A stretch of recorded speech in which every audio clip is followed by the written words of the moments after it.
Pep Talk UK, Pro Beez once again. And this time I'm joined by an old friend. What's that? You might know him from kidulthood, adulthood, the intent 1 and 2. The list goes on. Femi, how you doing, bro? How are you, man? Man, I'm doing well. Do you know what? It's been a hot minute. I remember when we just started out and you had just directed the intent 1. Yeah. So when you go back to all the videos that have been done on this channel, you were like, I think in the top 10, the first 10. So it's crazy. And since then, it's been about 400 videos. So it's crazy. It's crazy, man. But thanks for your time, man. Thanks for having me, man. You know what? It's been amazing to see your growth as well as an individual, as a pod, like, you know, as a platform that people go on to express themselves. And so, yeah, it was for us. It's just growth, isn't it? It's like you've been growing whilst I've been growing, and also, like, you know, we just keep moving ourselves forward and keep progressing ourselves and the culture. So ultimately, I can't even complain. I remember I came on with Troops. With Troops. Look at Troops now. Troops is massive. Look at Troops now. I saw Troops. I was on Arsenal Fan TV with him, like, you know, on the last show we did on Arsenal Fan TV before he went to America. And so for that level of growth, like, to have happened in that short period of time, this is like 4-year period we're talking about. So for that level of growth to happen in that period of time, like, we have to thank God for the opportunity to do what we do. And, like, you know, as Black men in what sometimes like a very hostile environment, hostile country towards like the progression of Black people and Black culture, we're able to thrive despite all the structural obstacles against us.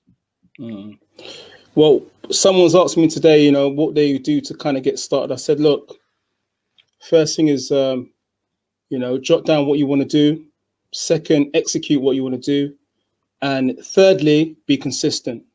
You know, set yourself small targets and reach them no matter what. No, like, oh, I'll take a break this week, you know, and then I'll, you know, resume 2 weeks after. You just got to be consistent. And that, you know, talking of growth, you know, I grew up watching you on in kidulthood. Yeah.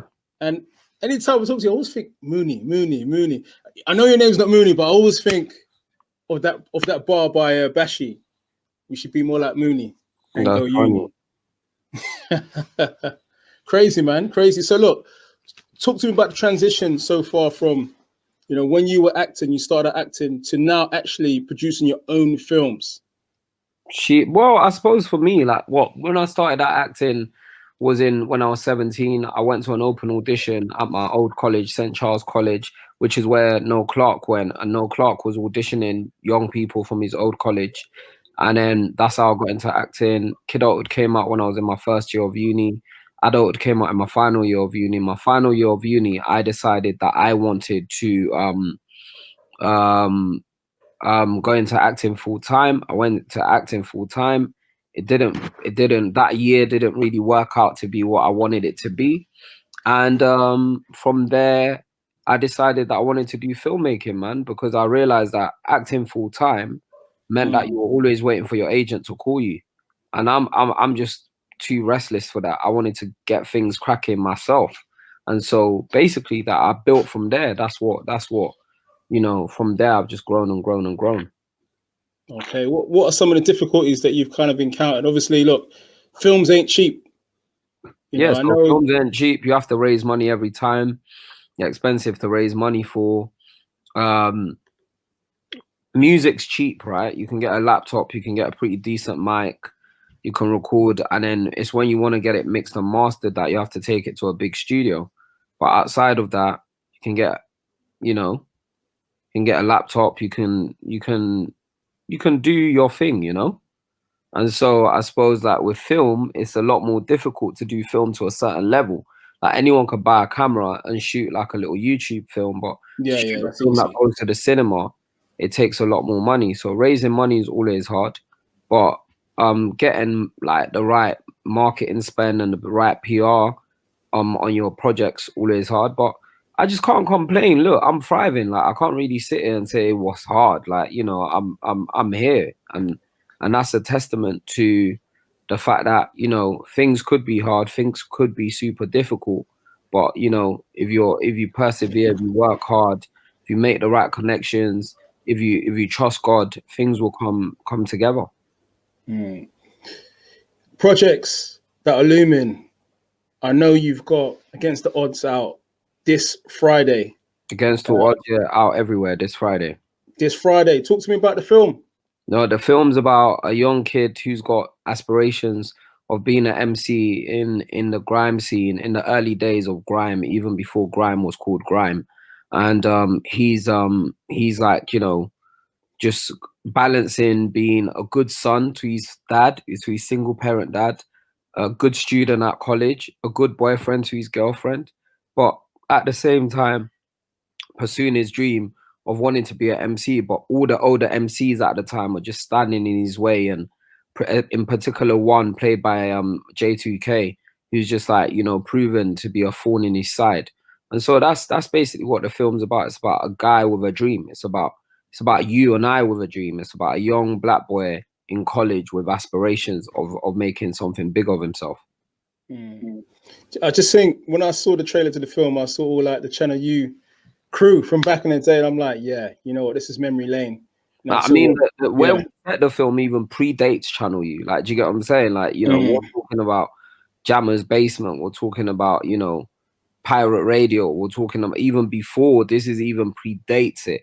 I feel like Channel U was the first visual medium for grime. However, like, you know, grime predates Channel U. I'm just trying to picture AJ in one of your films, mate. Is that a possibility? I tried to put him in the Intent too. Okay, and what happened? I don't think I think it was too late. I think it just didn't work out. It was lost in translation. We didn't end up like having a real conversation with him about it. And then by the time we had, it just didn't work. But yeah, I tried to put him in Intent too. I would definitely put AJ in a film. All right, brother. Look, man, I'd like to thank you for your time, Femi. Thank you, my brother, man. Wishing you all the best as always, man. I'm just wishing you more and more success. You know what I mean? Let's keep growing together, man. I love to see your growth as well. Thank you for your time. Thank you for your support. Against All Odds, the soundtrack is out now. Against All Odds, the film is out on Friday. Make sure you watch it. Man, it's like we could talk about this later, man. You got these flipping idiots laughing at man. No, you got man laughing after you. After you let man come violate you on radio station in your own ends.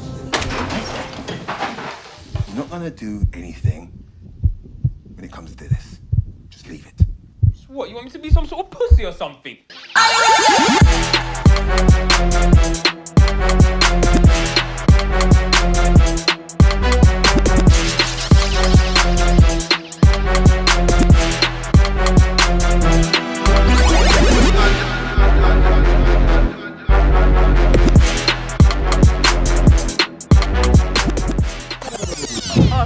Let me turn it up. This is my boyfriend. My man sending you. Active himself is in the studio, everyone. That's why I'm here today, is just to make it clearer who really is the better MC. You know what I mean? Let your talent do the talking, and that'll get right up his fucking arse, won't it?